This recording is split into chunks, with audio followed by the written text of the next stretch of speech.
Hey folks, welcome back to the channel.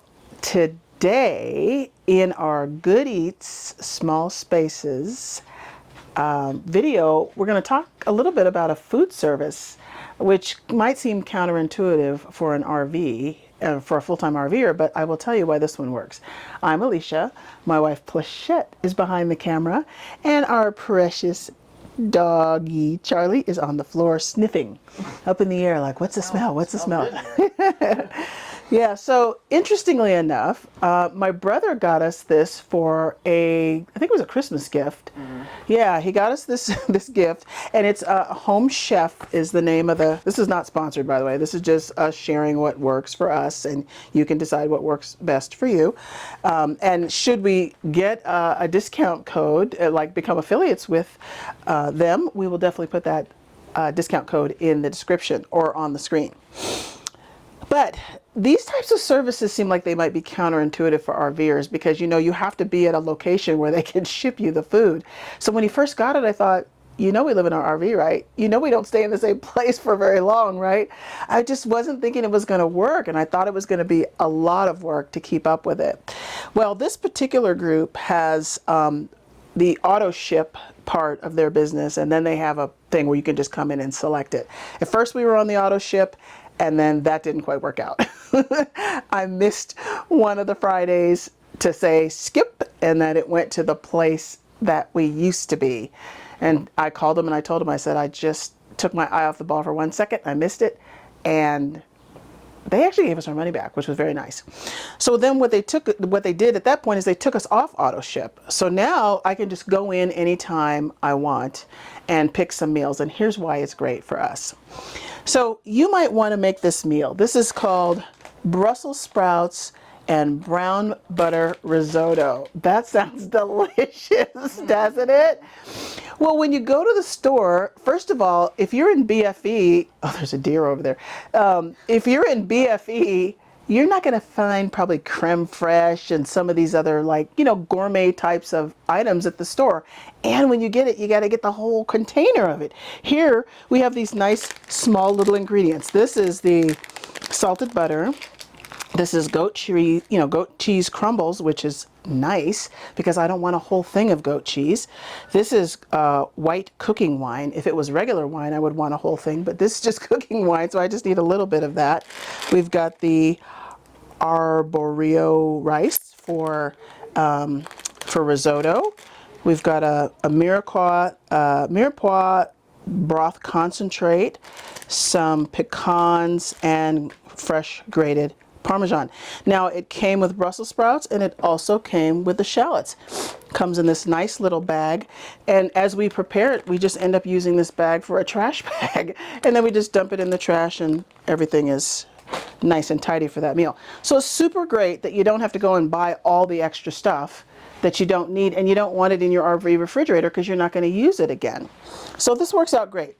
The other thing that you get with this, not in addition to your meal, you get a recipe card, and this recipe card here has 5 steps, and we're going to walk through this today. Brussels sprouts and brown butter risotto. So oh, that's the dog. That would be Charlie. That's Charlie, yes. The first step is to prepare the mise en place, to cut the Brussels sprouts in half and to mince the shallot. The Brussels sprouts and the shallots came in the bag along with all this other stuff, which is great. Pleshette did an amazing job. Look at how clean that is. This is why she does the mise en place and not me. Look at how beautiful, perfectly minced Oh, thank you. the shallot is. Beautiful. All right, so that's step 1. And the second step says cook the Brussels sprouts and pecans, and you're going to cook that in a pan according to these instructions, but you know, I like to freestyle a bit. So you cook it in the pan, then you're supposed to put it in the oven. It's too hot to run the oven today, so we're going to cook it in our air fryer. So these are already prepared with a little bit of olive oil, salt, and pepper on them. And we're going to go ahead and put them over here in our air fryer. Now, what we have is a instant pot with an air fryer lid, and Pleshette bought me this for Christmas, like what, 2 years ago now? Mm-hmm. And I love it because if it's too hot to be run in the oven, we can use the Instant Pot. So I put a few down there at the bottom, And this is perfect for 2 people. You know, I've had people ask on the channel about cooking, you know, meals for 2 people. Well, it's just the 2 of us. And so everything I cook on this Good Eats small spaces, unless we're taking it to a potluck, is going to be for 2. So you have this little nice trivet thing so that you don't put your hot lid on your countertop, on your solid surface countertop.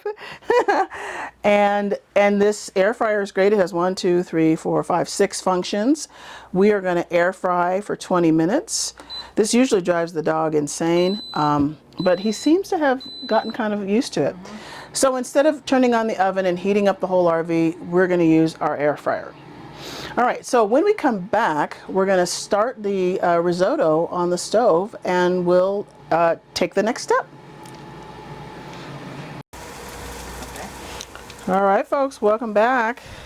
We are making our brown butter risotto here, and because this is not a cooking show and I have to concentrate when making things like brown butter, I had to do that while I was off camera. So we did the brown butter, we put the shallots in there, and then we put the rice in. Oh, the wine and the rice went in, and so now we're finishing off the risotto with the mirepoix base.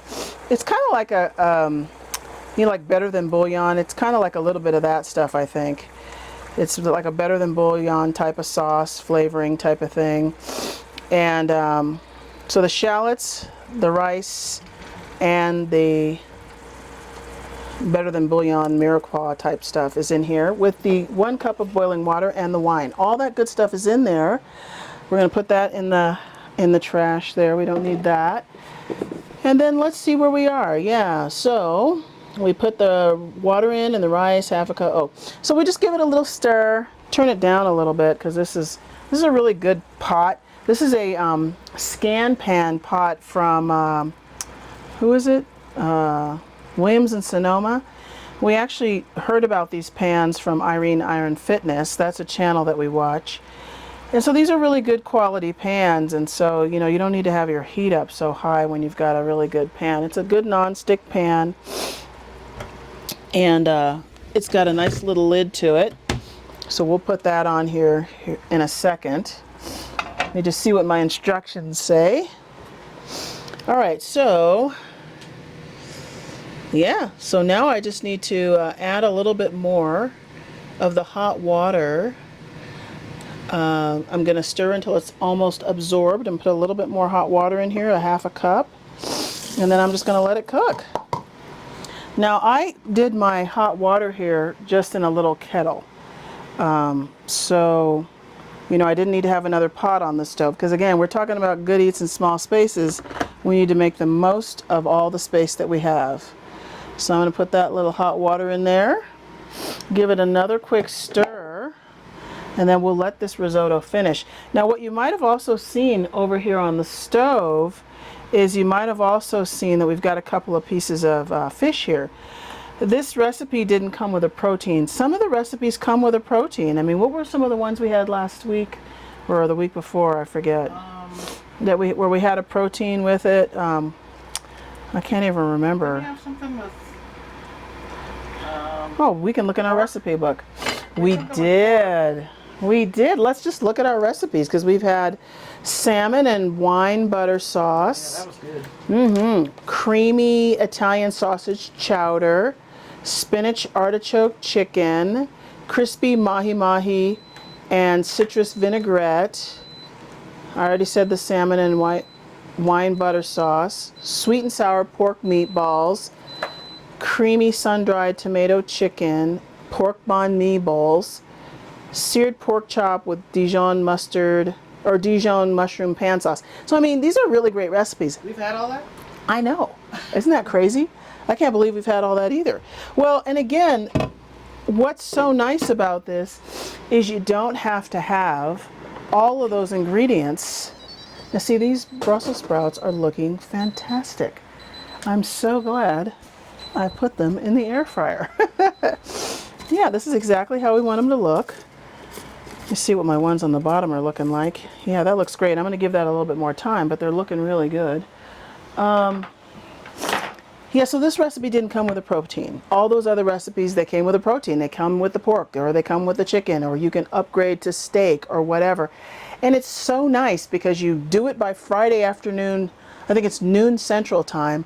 The box shows up at your location on Wednesday afternoon, like before noon, whatever time zone you're in. So we just get the nice box, and we'll put a picture of what the box looks like. And then it just comes with one to many of these packets. If you got 4 meals, you'll get 4 of these packets with the different meals in it, and it's perfect. And then the protein is separate though, right? Because then you freeze that. The protein, yeah, the protein's not in this. The proteins, thank you for bringing that up. They're separated, and it's all packed on ice, and so it comes beautifully ready for, you know, you to put it in your freezer. Because everything is in the cold box. Yes. But the proteins are packed out of the ice. Yes. And so it's really, gosh, it's so great. Because, I mean, we've been in some places where you go in the grocery store and you're lucky if there's any decent produce in there. And you're definitely not finding things like, and I keep referring to creme fraiche because one of our recipes had creme fraiche in it. And I was like, gee, good luck finding that. So it came with it, so we didn't have to worry about finding it. All right, so we're going to let these go a little bit more. They're good to go. I'll pull the ones out on top because they seem like they're cooking faster than the ones on the bottom. And those will be perfect. Now, here's what this is supposed to look like when it's done. It's got toasted pecans on it, which we have here. And it's going to have a little goat cheese on it. And we're just going to add the protein that we have set aside, which is Chilean sea bass. And after these Brussels sprouts are finished, I'm just going to put that in the air fryer too. Because again, small space, I don't want to turn the oven on, it's too hot. So that is our meal. So when we come back, we'll check on our risotto, we'll check on our Brussels sprouts, and we'll finish up with the fish in the air fryer. Alrighty, we are in the final steps, folks. Our risotto is looking great. We put the last items in there. We put a little bit of Parmesan, got it to the place where it's all cooked. So it's now sitting off on the back of the stove, and it's just sitting with the Parmesan on it. We'll get it all plated up so you can see it here at the end. The Brussels sprouts are looking amazing. You can come have a look at those. And again, just throwing those in the Instant Pot air fryer lid. My niece and nephew just got my mom an air fryer for Mother's Day, and she's like, what do I need with an air fryer? I'm like, Mom, of course you need an air fryer. It was very thoughtful of them to do that. All right, so now we're going to put this Chilean sea bass right here in the air fryer because we already have it here. It's already open. It's already ready to go. We used it for the Brussels sprouts, and now we're going to use it for the fish. We're going to give it maybe 7 minutes. See, the thing that you don't know about this are all the different times to use. You know, on a regular air fryer, it's going to say like French fries and fried chicken or chicken fingers, and, you know, there'll be some automatic settings. So you kind of have to freestyle this a little bit. And, you know, as you continue to use it, it'll get easier to use. This recipe also came with some pecans. And so I'm just toasting those up. I was trying not to use another pan, but the risotto still needs to sit in that other pan. So we're just letting that toast up a little bit. We'll let our fish cook up. And when we come back, we'll have it all plated up. It'll be ready. It'll be dinner time. Yay. I know. All right, so this is it, folks. We've got our nice plate of risotto. This is a brown butter risotto. And let me just say this too about this. This is kind of a fancy dish. They have plenty of very easy, you know, this one was considered, I think, expert or something crazy like that, you know, because it had the brown butter. That's why I couldn't do that brown butter while I was talking. You know, you can burn brown butter in a second. Right, and so we've got the risotto, we've got the Brussels sprouts, we've got the Chilean sea bass, and yeah, that's pretty much dinner. And so, like I said, there's a lot easier recipes. This just happened to be one that I picked. I didn't realize it was an expert one. Let me talk a little bit about some of the seasonings here. We're using regular salt and pepper in addition to what's, you know, came with the kit. And then for the fish, I'm using Keep Your Daydream Trisha Leach's lemon seasoning. This I put on the Chilean sea bass. And this is a really fancy olive oil that my brother told me about. I'll put the link to this in the description below, but it's a really high quality olive oil. So it just makes your food taste very yummy. And so yeah, Everything comes in the kit. All you literally need is olive oil, salt, and pepper to go with it. So if you feel like doing a fancy dinner, if you like to cook, and even if you don't like to cook, get some of the easy kits, because they can be like literally 3 steps and you're having dinner. So this one is our Mother's Day treat. And so I felt like doing a fancy dinner. So thank you for hanging in here with me through these steps. If you use a home service and you're a full-time RVer and it's worked for you, I'd love to know what service you use. You know, if it's different from the Home Chef, or if you are using Home Chef and you've tried any other recipes other than that whole list that I've named off. We would love to hear about that. Give us a thumbs up if you thought this was interesting in any way, if you learned something, or if you would like to try Home Chef. Share and subscribe. Yeah. And thank you for being here. We appreciate it. Every interaction that you do with our channel, whether you're watching, whether you're liking, whether you're subscribing, all of that really helps our little channel grow. So thank you for that. And is there anything else? No, I think you covered it. Yeah, we'll see you at the next stop. Let's dig in. Time for dinner. All right. Bye.